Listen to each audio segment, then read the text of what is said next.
Emily. I was in a 7th grade math class at Lakewood. They were learning about like the properties of equations and stuff.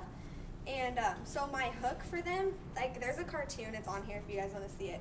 But it's kind of about substitution, which is one of the properties.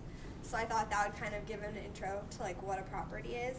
And then they always had on the bell work, like 4 problems that they had to do the first 5 minutes of class, and then they grade them as a class and stuff. The objectives after the lesson are just to be able to know what the properties are and use them and recognize them with equations. So for the actual lesson, there's a PowerPoint of the properties of equations, which have guided notes to go along with them.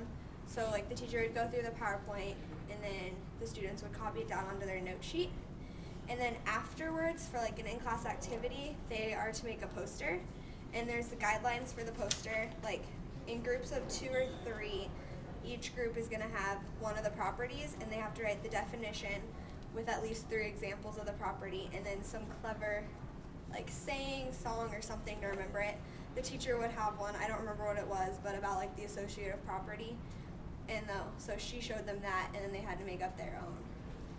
And then the students, they seemed kind of bored with the PowerPoint because no one really wants to sit through a PowerPoint and take notes, but there's really no other way to get the information.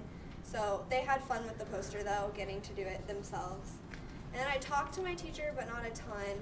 She told me that they don't really like to just sit, they like to be engaged, so that's why the poster helped. The rubric that I made was about the poster, just to assess that they had all the components that they needed to have. If I was to change the lesson, I'd probably try to find a more fun way to give the notes, because I think a PowerPoint is kind of lame, I guess. And it's appropriate for students because they get the information. They're old enough to sit through a short PowerPoint, but at the same time they're not bored.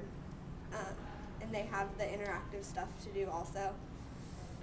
And that's about it. They had 2 sheets of homework that they had to do, but they were just simple, like, here's an equation, what property is it?